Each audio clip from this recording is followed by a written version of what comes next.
qual é o preço da desobediência?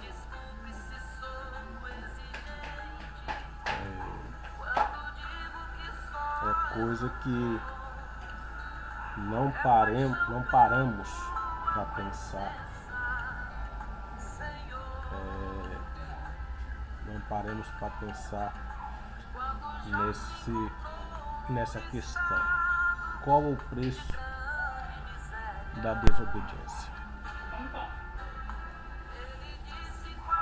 Quão é importante colocar todos os nossos projetos, todos os nossos planos, todos os nossos desejos nas mãos de Deus. Quão importante é. Meditando no texto de Josué, no capítulo 2, nós vemos uma repreensão pela desobediência. A repreensão e o anúncio da consequência da desobediência, que os filhos daquela geração do deserto iria sofrer dali para frente, porque a geração do deserto, no deserto morreu uma geração e ao eles entrar na terra morreu a outra geração, né? A geração que nasceu do deserto morreu após eles receber a herança da promessa de Deus, a terra que Deus havia prometido. Mas quando Deus está encaminhando esse povo ao deserto, Deus dá a eles algumas leis, algumas ordens, mandamentos. Aí aqui muitas pessoas começam a entrar no texto, ler o texto e falam assim, mas nós não vivemos na lei. Hoje nós somos a era da graça. Mas a graça sempre existiu. A graça sempre existiu. A lei, ela veio para revelar a deficiência do povo. A lei, ela revela a deficiência do povo. A lei, ela veio para revelar os pecados que o povo cometia. E assim também é com nós. Hoje, quando entramos na palavra e começamos a meditar nas leis que Deus entregou ao povo de Israel. Aí a pergunta que eu fiz, qual é a consequência da desobediência? Às vezes vamos fazer algo, alguém nos propõe algo e nós temos a consciência que aquilo não vai agradar a Deus. Digo nós como cristãos, como servos, como devemos nos portar em questão que é nos oferecida, em proposta que é nos feita. E como nos impor essa proposta que temos a consciência de que não irá agradar a Deus. Olha o que a palavra diz em Josué 2, no capítulo 2 aqui. Do Egito vos fiz subir, vos trouxe a terra que sob juramento havia prometido a vossos pais. Eu disse, nunca invalidarei a minha aliança convosco.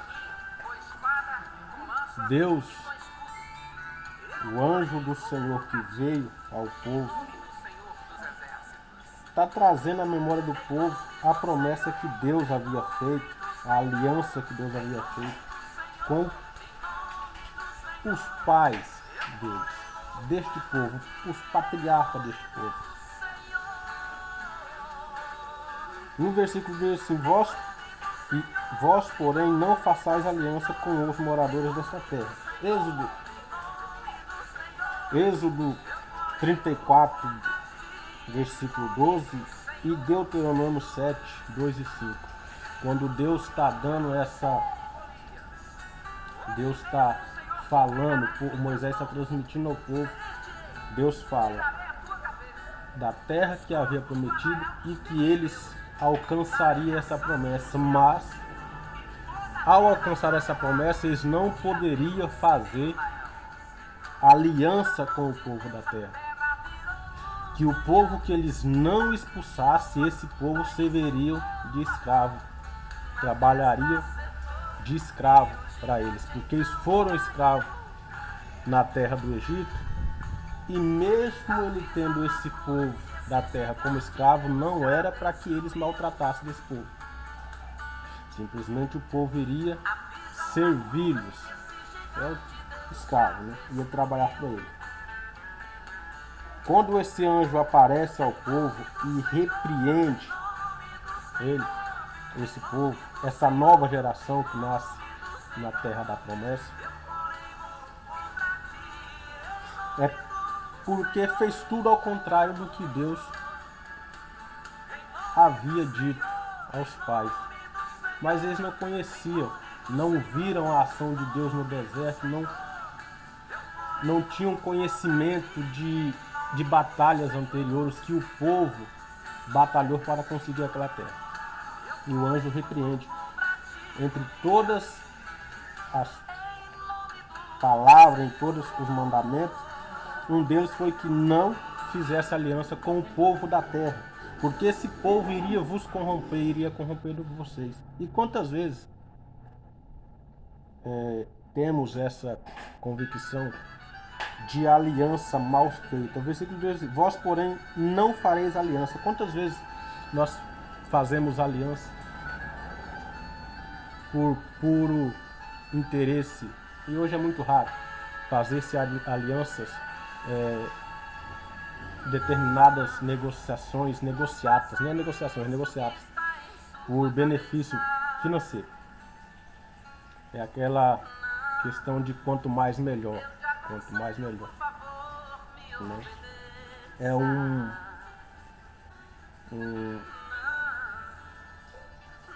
nota fora de ordem.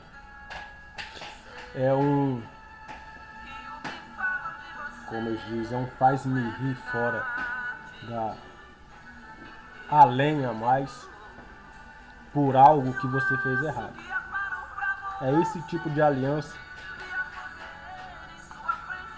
que nos condena a muitos negócios, que a pessoa fala, vamos fazer isso, aí falamos assim, deixa eu pensar, mas quando a gente vai pensar tem algo que nos incomoda, tem algo que nos incomoda e nos incomoda muito.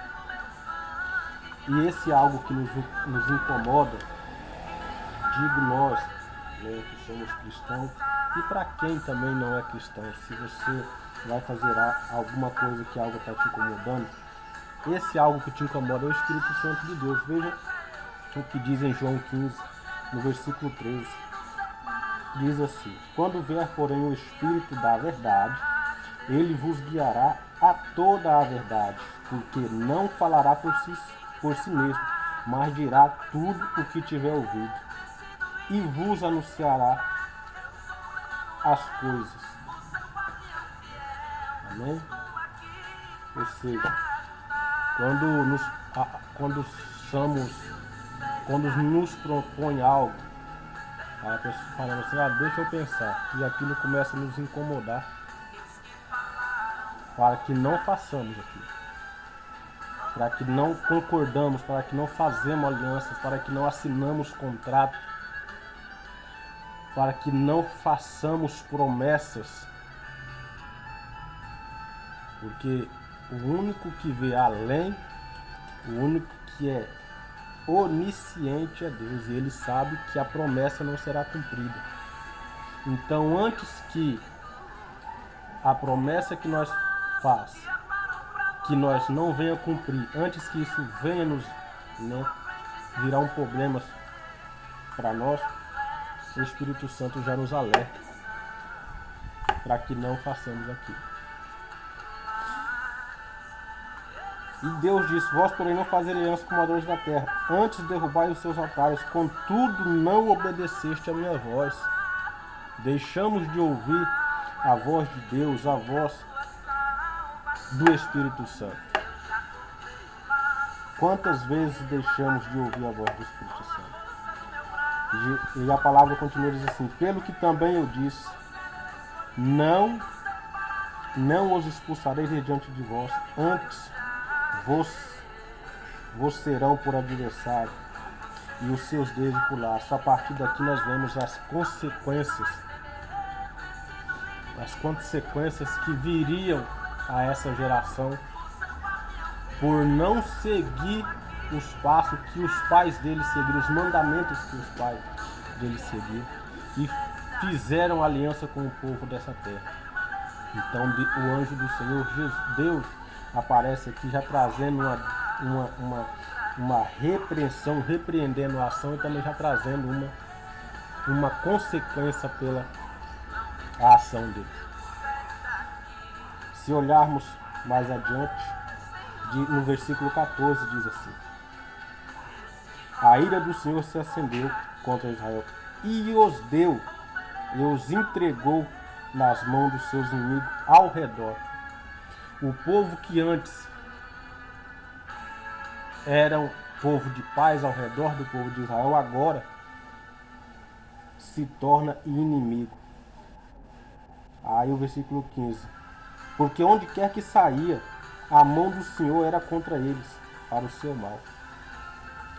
Vemos aqui que Deus agora começa a punir o povo de Israel pela desobediência, por desobedecer o mandado de Deus. Então agora Deus começa a punir, trazendo essas nações, fazendo essas nações como inimigo do povo.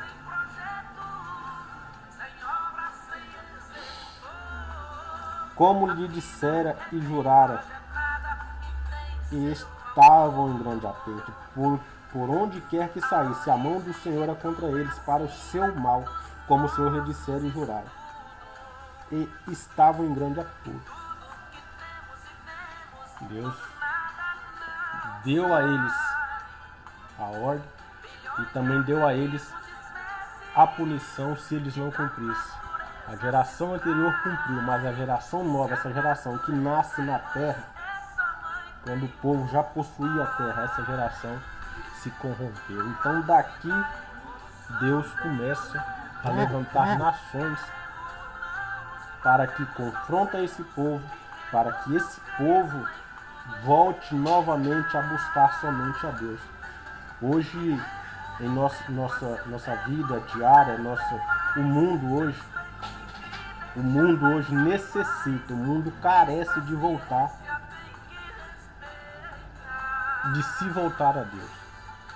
O mundo carece de se voltar a Deus. Acontece coisa em nossas vidas, aí a pessoa fala assim: não deu certo o que eu fiz. Tentei abrir uma empresa, não foi. Por quê? Porque você abriu a empresa, mas começou a fazer o que não é do agrado de Deus. Primeiro, você não apresentou seu projeto a Deus. E quando você conseguiu alcançar seu objetivo, você começou a fazer algo que começou a desagradar a Deus. Como? Notas frias, falsificar documentos, querer mais do que é devido. Você começa a se sentir superior as outras pessoas. E às vezes não, a maioria das vezes se esquece até de agradecer. Esquece-se até de Deus porque o seu coração está voltado ao que você construiu. Não consegue agradecer a Deus pelo que você tem. Então Deus permite que algo aconteça para que você lembre dele novamente. Então Deus levanta povos para confrontar esta geração, confrontar esta nação, para que esta nação voltasse novamente a buscar a Deus. E quando essa nação volta a buscar a Deus, Deus levanta-se juiz, ou seja, cabeças, para que conduza esse povo, para que resolva os problemas desse povo. Assim como foi com Moisés, assim como foi com Josué anteriormente. No começo eu disse que é importante colocarmos os nossos projetos nas mãos de Deus e esperar a resposta de Deus. Colocamos o projeto, oramos por esse projeto e esperamos que Deus nos dê a direção, nos dê a visão desse projeto. Porque o prosperar com Deus é vantajoso. Mas o prosperar sem Deus nos torna soberbo, nos torna desprezível aos olhos de Deus. Porque o prosperar sem Deus nos faz fazer coisas que desagradam a Deus. Mas o prosperar com Deus é Deus confirmando o seu negócio, Deus confirmando o propósito. É você estar debaixo das bênçãos de Deus. É você, a cada dia, alcançar as bênçãos que Deus nos abençoou, como diz lá em Efésios, se eu não me engano. Que Deus já nos abençoou com todas as bênçãos espirituais nas regiões celestiais.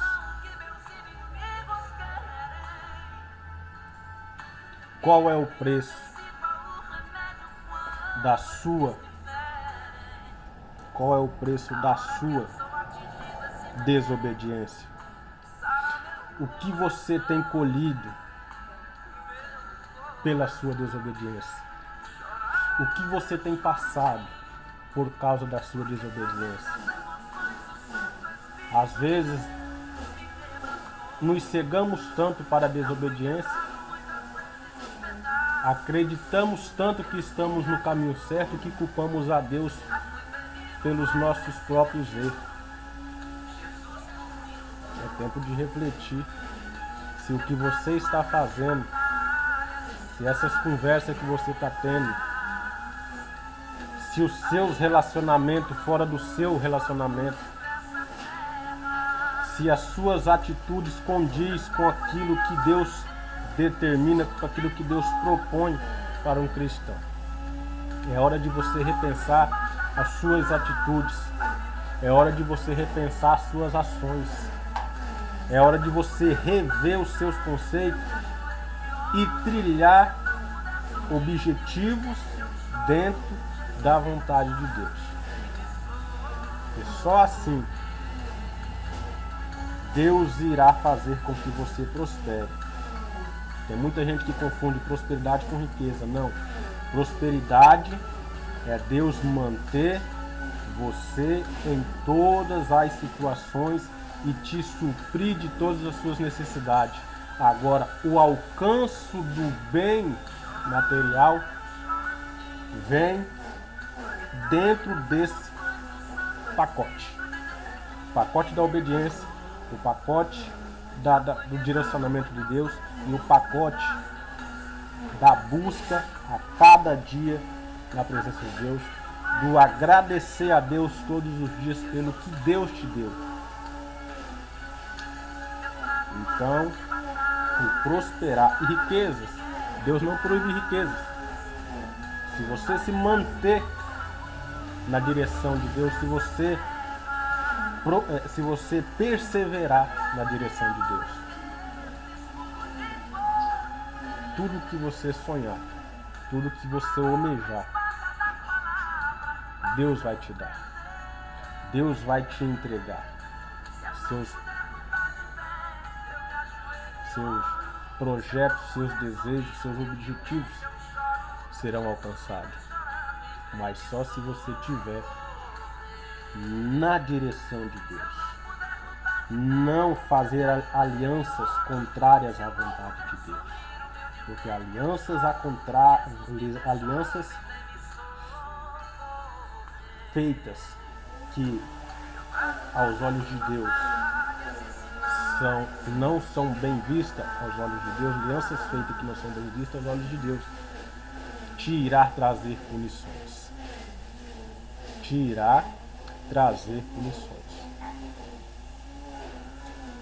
É importante olhar, é importante observar e é importante vigiar. A palavra de Deus diz vigiar e orar. Então você vigia e ora.